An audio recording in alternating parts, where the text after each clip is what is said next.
Hey guys, welcome back to Victory is Yours channel. This is a new video in the series Confused Words. I have come up with a bunch of few words which pronounce similar but they have different meaning and spellings too. So let's begin. They both are pronounced disease, or just if you want to make it more clear, so first one is disease and next is deceased. Okay, so disease we all know it is an illness of a body, bimari, rog. Okay, and deceased matlab is dead, mrit. Okay, so ये medical term में ज़्यादा use होता है ये word. Then comes spouse and spouse आपके life partner के लिए use होता है, ये मेल और फीमेल दोनों के लिए बोल सकते हैं. लाइक अगर मैं कहूँ कि my spouse is at his office, तो यहाँ पे मेरा मतलब है कि मेरे हस्बैंड अपने ऑफिस पे हैं. ठीक है, और कोई मेल अपने वाइफ के लिए बात करे तो ही कैन से कि my spouse is gone for her shopping, है ना. तो यहाँ पे मेल भी यूज़ कर सकते हैं अपनी वाइफ्स के लिए, फीमेल भी यूज़ कर सकते हैं अपने हस्बैंड के लिए. Spouse is a neutral word जिसका मतलब होता है लाइफ पार्टनर. लाइफ पार्टनर कोई भी हो सकता है, मेल भी फीमेल भी. Okay, then comes espouse. Espouse means to promote, to promote or to support or to adopt a belief, a cause or way of life. ठीक है, मीन्स किसी चीज़ का समर्थन करना, उसको प्रोत्साहित करना या उसकी सहायता करना. और पुराने टाइम्स में आर्काइक एरा जिसको बोलते हैं, वो पुराने टाइम्स में एस्पाउस का मतलब होता था, जैसे स्पाउस की मीन्स लाइफ पार्टनर, तो एस्पाउस मीन्स कि किसी को अपना लाइफ पार्टनर बनाना. ओके, तो मतलब सगाई करने के लिए या विवाह करने के लिए भी ये वर्ड यूज़ होता था पुराने ज़माने में, पुरानी ओल्ड इंग्लिश में. बट आजकल के टर्म्स में it is more often use to support some idea, some thought, some belief, some cause. Okay, next is specially and especially. So specially is for a particular purpose, यानी कि किसी के लिए ख़ास तौर पे कोई काम जब किया है तो बोलते हैं ना, I have made this dish specially for you. So यहाँ पे वो हो गया. और specially is a formal of the specially. ठीक है, जब ई के साथ लगाते हैं तो ये थोड़ा फॉर्मल, थोड़ा पॉलिश्ड इंग्लिश साउंड करता है.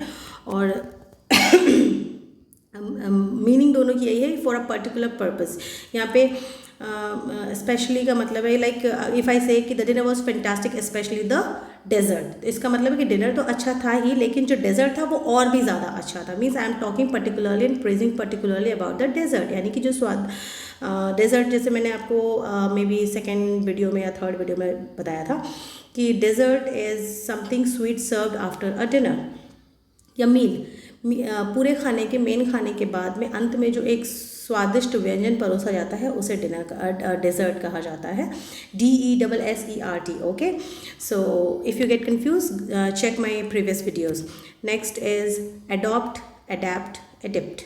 अडॉप्ट इज़ किसी चीज़ को एक्सेप्ट करना एज योर ओन, है ना, जैसे बोलते हैं बच्चा गोद लेना, तो चाइल्ड अडॉप्शन. ठीक है. Then is adapt means adjust करना, फिट होना, उसके अकॉर्डिंगली अपने आप को बनाना या किसी और को अपने अकॉर्डिंगली बनाना. Then is adept. Adept means very skillful, दक्ष, हु इज़ वेरी एक्सपर्टीज, है ना, तो adept. Next is already and all ready. ठीक है, तो ऑलरेडी इज़ लाइक कि जैसे कोई टाइम के रेफरेंस में बात करें कि I have done this already, मैं तो ये तो पहले ही कर चुका हूँ, है ना. सो मतलब कोई घटना है, कोई टाइम के रेफरेंस में ऑलरेडी वर्ड आता है. और ऑलरेडी इज़ कि सभी एक साथ पहले से प्रिपेयर्ड हैं, कम्प्लीटली प्रिपेयर्डनेस, है ना, पूरी तरह से तैयार होना. So we are all ready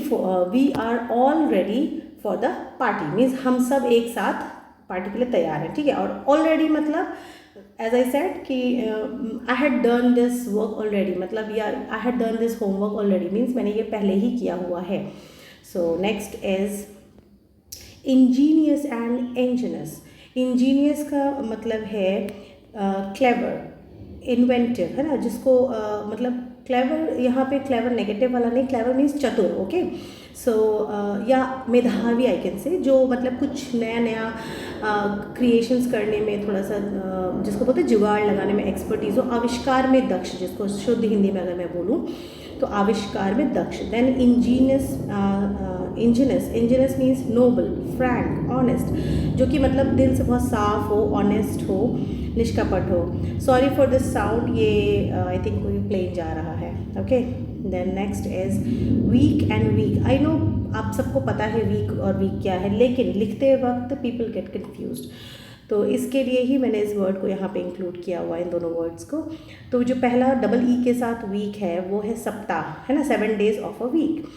so आप उसको कैसे याद करेंगे, ये बहुत पॉपुलर ट्रिक है, आई थिंक पता भी होगा शायद, if not then I must tell you right now कि once in a year and twice in a week, मतलब ऐसी कौन सी चीज़ है जो साल में एक बार है और सप्ताह में 2 बार है, तो वो होती है ई, है ना। तो YEAR ईयर मतलब साल, है ना, तो वहाँ पे ई एक ही बार यूज़ हो रहा है। और जब आप वीक की बात करते हैं, सप्ताह की, वहाँ पे ई डबल है ना, ट्वाइस है, WEE वीक, ओके। और उसके अदर दिन जो दूसरा वीक है आप ऐसे याद कर सकते हो कि जो डबल ई वाला है वो सप्ताह है और जो सिंगल ई वाला है वो कमज़ोरी है, दुर्बलता है, okay. Next is course, coarse. The coarse is जैसे खुरदरा, दरदरा, नॉट वेरी फाइन, ठीक है। और कोर्स इज, एक तो आपका जो सिलेबस कोर्स होता है वो तो है ही, लेकिन उसका भी एक्चुअल मीनिंग यही है कि पाथ, है ना, अ पाथवे टू समथिंग, एक रास्ता, अ वे टू समथिंग। मतलब अगर मैं कहूँ कि BSc ऑनर्स का कोर्स, तो मीन्स BSc ऑनर्स की डिग्री तक पहुँचने का रास्ता, है ना, it actually means this, but हम इन जनरल टर्म कोर्स बोलते हैं, तो we just don't get into the depth of the word. Next is chorus. Chorus is a group of students or singers singing together, है ना, chorus में गाना गाना. Next is hear, hear and hear. तो hear means होता है सुनना, hear means जंगली खरगोश, और hear means यहाँ, okay, here and there like that, ठीक है। Next है insight and insight. तो sorry for the sound, my son has entered the room, let me just clear. So yes, insight is a word derived from sight. Sight means drishti. तो जब when we say insight means a capability to deeply understand something or someone, है ना। तो मतलब जिसको कह सकते हैं ना गहरी समझ, विस्तृत जानकारी, तो insight. This book gives a perfect insight of women struggles, है ना। तो इस मतलब इस बुक में वुमेन स्ट्रगल की सारी गहरी समझ दी गई है। और इनसाइट का मतलब है एनकरेज और into somebody behave in a violent manner और अनलॉफुल मैनर, जिसको कहते हैं ना भड़काना, उकसाना, लाइक दैट। इसका सिनोनिम है इनसाइट, सी वाले का, instigate. It is also to get evil intentions के साथ में एबेट करना, ठीक है। तो to get some unlawful behaviour from someone, है ना, इनसाइट और instigate. Next is vary and very. Vary is जैसे हम ऑफन यूज़ करते हैं very good, very bad, very poor, very rich, etcetera etcetera.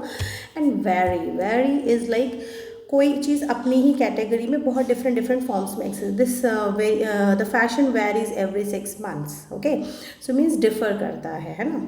Next is when. Pronunciation almost same है I think.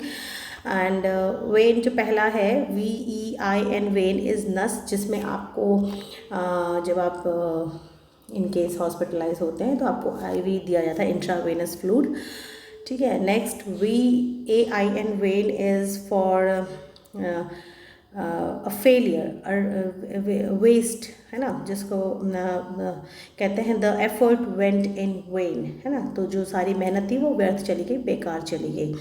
Then next one VANE, vane एक noun है, जो आपने वो देखिए विंड मिल देखी होगी, तो उसमें जो ब्लेड्स होते हैं ना, जो मूव करते हैं जब हवा से वो टकराता है, तो उसको आप वेन कहते हैं। Next is council and council. तो काउंसिल तो हमें पता ही, जो मेंबर्स सेलेक्ट होते हैं काउंसिल के लिए, है ना, a group of people elected to govern an area, निर्वाचित व्यक्तियों का समूह प्रशासन के लिए। और काउंसिल मीन्स जैसे कहते हैं ना, इसको काउंसलिंग की ज़रूरत है, means they need some help, उनको कुछ सलाह, कुछ परामर्श की ज़रूरत है, कुछ प्रोफेशनल हेल्प की ज़रूरत है, तो वहाँ पे काउंसिल का वर्ड होता है। और next is fair and fair is मेला, FAIR, फेयर, मेला। या फिर मेले के अलावा also it is meant to say something और someone who is very equal without any bias और डिस्क्रिमिनेशन, है ना, जिसका मतलब कि कोई भी किसी प्रकार का कोई बायस नहीं है, वो बहुत ही जस्टिफाइड वे में किसी चीज़ को एक्सप्रेस कर रहे हैं। और फेयर FAREE जो है वहाँ पे money paid for travelling by बस, ट्रेन, टैक्सी एट्सेट्रा, है ना, किराया जिसको कहते हैं। अब आप यहाँ पे कैसे याद करेंगे, there is a little trick. जो किराया वाला है उसको आप ऐसे आ सकते हैं कि उसमें ई आता है और ई रिक्शा भी होता है और हमें ई रिक्शा को फेयर देना होता है। ओके, सो इस तरीके से। Next is made and made. तो MADE मेड मीन्स बना हुआ, समथिंग मेड अप ऑफ, है ना। और MAID मेड, मेड इज़ जो हमारे डोमेस्टिक हेल्प है, जो हाउस हेल्प हैं, जिनके बिना एटलीस्ट मेरा काम तो बहुत मुश्किल है। And that's it for today friends. Thank you so much for your time and listening and watching the video. And एक टिप देती हूँ, अगर आपको लगता है कि मेरा थोड़ा सा इलेबोरेट है या मैं ज़्यादा उसको एक्सप्लेन करने में टाइम ले रही हूँ और धीरे बोल रही हूँ, देखिए मैं धीरे इसलिए बोल रही हूँ क्योंकि सबका अपना अपना सुनने का एक अलग तरीका होता है, तो मे बी और बोलने में भी कुछ चीज़ें फंबल हो सकती हैं, प्रोनाउंसिएशन का प्रॉब्लम हो सकता है, इसलिए आई स्पीक स्लोअर। और हिंदी और इंग्लिश साथ में बोलने की वजह से भी चीज़ें थोड़ी सी ऐसी हो जाती हैं। तो आपको अगर लगता है टाइम ज़्यादा है, आप प्लीज़ 1.5x या 2x की स्पीड करके फटाफट से सुन सकते हैं, है ना। मुझे आपको कंटेंट देना है, आपको कंटेंट समझना है, time is not the barrier. Okay, so आप प्लीज़ उसको स्पीड अप करके भी सुन सकते हैं, चलते फिरते आते जाते। एक बार आप प्लेलिस्ट को ऑन कर दीजिए और जस्ट कीप ऑन लिसनिंग, ठीक है। So just prepare well, do well, जीत आपकी, victory is yours. Thank you and please subscribe.